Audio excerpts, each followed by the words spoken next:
Sugriaukime mitus apie baletą. Pirmas mitas. Vaikus balete laužo, tempia, plėšo. Netiesa. Jau seniai įrodyta, kad jeigu kūnas neturi paslankumo, neturi sausgyslės tamprumo, jį laužyk nelaužius, tai tik sutraumuosi ir baigsis karjerą anksčiau laiko. Būtent todėl vyksta atrankos į baleto sustiprintas grupės, kur vertinami vaiko fiziniai duomenys. Antrasis mitas. Balerinom negalima valgyti. Vėlgi netiesa. Visi puikiai dabar žinome, kad valgyti prie didelių fizinių krūvių būtina.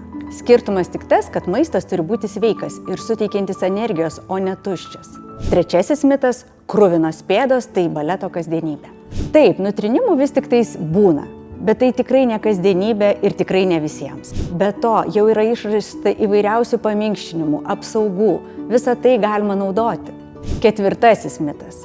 Baleto trupės vien intrigos.